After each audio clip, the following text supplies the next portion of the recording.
Hello friends, स्वागत है आपका अपने यूट्यूब चैनल पर। आज हम लोग इंडियन ज्योग्राफी के महत्वपूर्ण एमसीक्यूज़ को मैप के साथ डिस्कस करने वाले हैं। जो भी क्वेश्चन इसमें कवर किए गए हैं वो अलग अलग एग्ज़ाम्स में आए हुए हैं और आगे भी यहाँ से क्वेश्चन आने की संभावना बहुत अधिक है, इसलिए इस लेक्चर को अंत तक ज़रूर देखिए। तो दोस्तों स्टार्ट करते हैं। आज का पहला प्रश्न है, भारत की सीमा सुरक्षा के संदर्भ में सामरिक महत्व रखने वाले पेंगोंग झील किस देश की सीमा पर स्थित है? यह भारत के लद्दाख राज्य में है, जो अब केंद्र शासित प्रदेश है, और यह चीन से सीमा लगाता है। आप लोगों ने 3 इडियट्स फिल्म में लास्ट में देखा होगा, एक झील को दिखाया गया है, वह यही झील रहता है। इसे हम मैप से भी देख सकते हैं।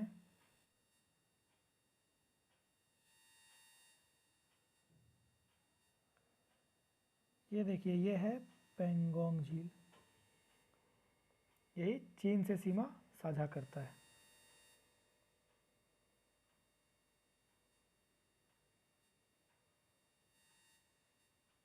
अगला प्रश्न, निम्नलिखित में से आपको कश्मीर घाटी में क्या देखने की संभावना है या क्या मिलने की संभावना है? तो इसका उत्तर करेवा होगा। करेवा एक सरोवरी निक्षेप है जिसमें जाफरान या केसर की खेती होती है। अगला प्रश्न, प्रकाश वर्ष मात्रक है। सभी को पता है प्रकाश वर्ष दूरी का मात्रक है।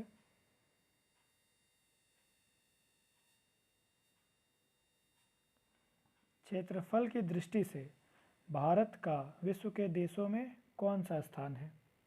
इसका उत्तर 7वां स्थान है।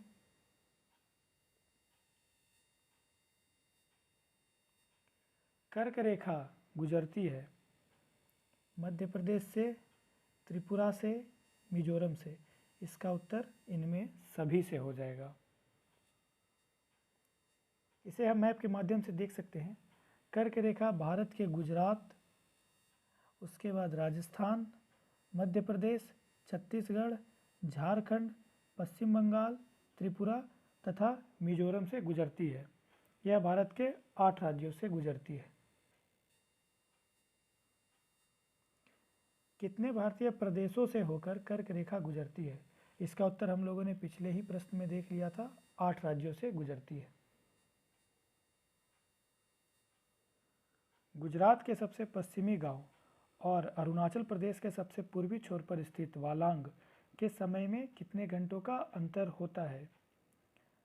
चूँकि इस दोनों के बीच में लगभग 30 डिग्री का अंतर होता है, 30 डिग्री अक्षांश का अंतर होता है, और एक अक्षांश बराबर 4 मिनट होता है, इसलिए 30 अक्षांश बराबर 120 मिनट होगा, जो कि 2 घंटे के बराबर है। इसलिए दोनों के समय में 2 घंटे का अंतर होता है। अगला प्रश्न, भारतीय मानक समय निम्नलिखित स्थानों में से किसके समीप से लिया गया है? भारतीय मानक समय 82.5 डिग्री पूर्वी देशांतर को कहते हैं। यह इलाहाबाद के नैनी से गुजरता है।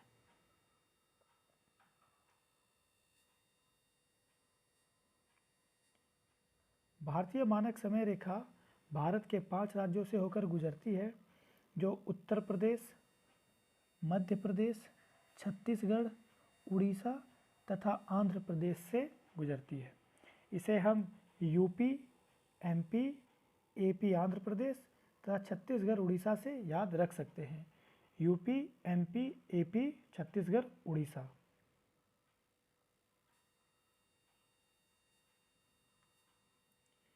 भारतीय मानक समय की याम्योत्तर नहीं गुजरती है। भारतीय मानक समय की याम्योत्तर 5 राज्यों से गुजरती है, जो कि UP, MP, AP, Chhattisgarh, Orissa है। यह महाराष्ट्र से नहीं गुजरती है।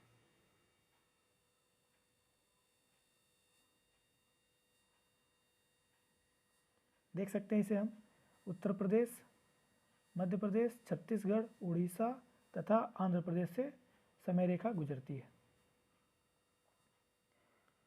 भारतीय मानक समय एवं ग्रीनविच मध्य समय में अंतर पाया जाता है। ग्रीनविच मानक समय जो है इंग्लैंड से होकर गुजरता है और यह 5.5 डिग्री का अंतर है इसमें तथा भारतीय मानक समय रेखा में।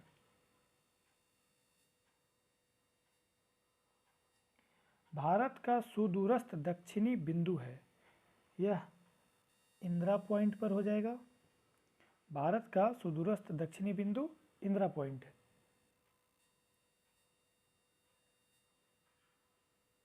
देख सकते हैं भारत का सबसे उत्तरी बिंदु इंदिरा कॉल है जो कि अब लद्दाख में स्थित है। भारत का सबसे पूर्वी बिंदु अरुणाचल प्रदेश के कीबुथु को बोलते हैं। मुख्य भूमि का सबसे दक्षिणतम बिंदु कन्याकुमारी है, यह तमिलनाडु राज्य में है। पूरे भारत का सबसे दक्षिणतम बिंदु इंदिरा पॉइंट है, यह ग्रेट निकोबार में स्थित है। भारत का पश्चिमी बिंदु गौर माता या गुहार मोती बोलते हैं, यह गुजरात राज्य में स्थित है।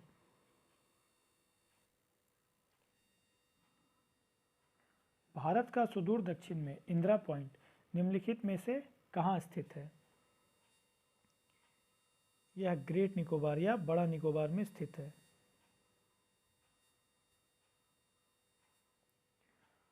भारत का वह कौन सा स्थान है जहां बंगाल की खाड़ी, अरब सागर तथा हिंद महासागर मिलते हैं? देखिए, यह है कन्याकुमारी सबसे निचला बिंदु पर। यहाँ पर हिंद महासागर है, यहाँ बंगाल की खाड़ी है तथा यहाँ अरब सागर है। यह तीनों कन्याकुमारी में मिलते हैं, इसलिए इसका उत्तर हो जाएगा कन्याकुमारी।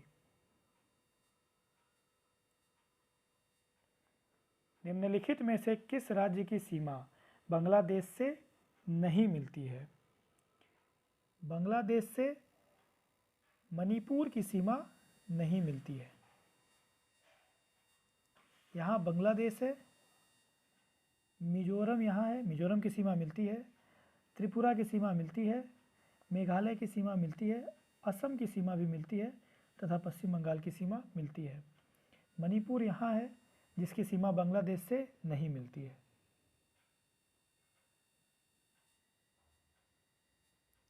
निम्नलिखित में से किस भारतीय राज्य की सीमाएं भूटान राष्ट्र के साथ नहीं मिलती है?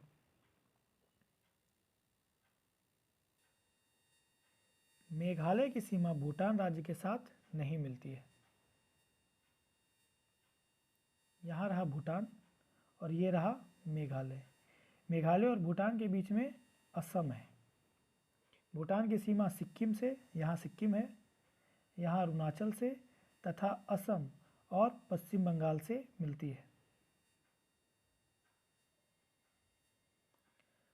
कौन से भारतीय राज्य की अधिकतम सीमा म्यांमार को स्पर्श करती है?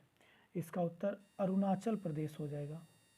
अरुणाचल प्रदेश की अधिकतम सीमा म्यांमार को स्पर्श करती है। निम्नलिखित में से किस देश की भारत के साथ सबसे लंबी स्थलीय सीमा है? इसका उत्तर बांग्लादेश हो जाएगा।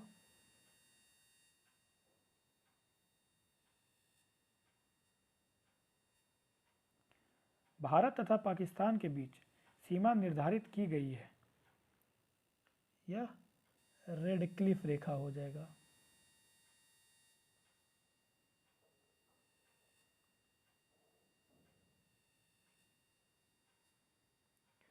भारत तथा पाकिस्तान के मध्य सीमा रेखा एक उदाहरण है अध्यारोपित सीमा का, पूर्ववर्ती सीमा का, अवशिष्ट सीमा का या परवर्ती सीमा का। इसका उत्तर हो जाएगा अध्यारोपित सीमा का। अध्यारोपित सीमा का अर्थ होता है बाहरी लोगों के द्वारा जो किसी देश पर सीमा थोपा गया है या बनाया गया है उसी को अध्यारोपित सीमा कहते हैं। भारत और चीन की उत्तर पूर्वी सीमा का सीमांकन कौन सी रेखा करती है? डुरंड रेखा, मैकमोहन रेखा, रेडक्लिफ रेखा या उपयुक्त में से कोई नहीं। इसका उत्तर आ जाएगा मैकमोहन रेखा। 1914 में इसका निर्माण किया गया था।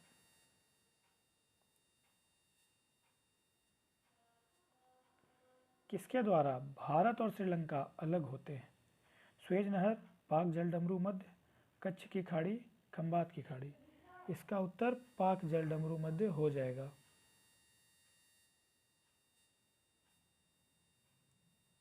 ये देखिए, ये भारत है, इधर भारत है, ये श्रीलंका है, बीच में पाक जल संधि तथा यहाँ यहाँ पाक जल संधि, और ये मन्नार की खाड़ी है। ऑप्शन में पाक जल संधि दिया है या पाक जलडमरू मध्य दिया है, इसलिए इसका उत्तर पाक जलडमरू मध्य हो जाएगा।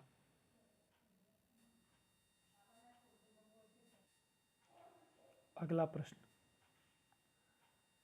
भारत के किस प्रदेश की सीमाएं तीनों देश क्रमशः नेपाल, भूटान एवं चीन से मिलती है?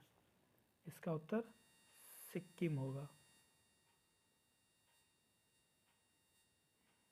यहाँ पर है सिक्किम, उत्तर में चीन से, पूर्व में भूटान से तथा पश्चिम में नेपाल से इसकी सीमा लगती है।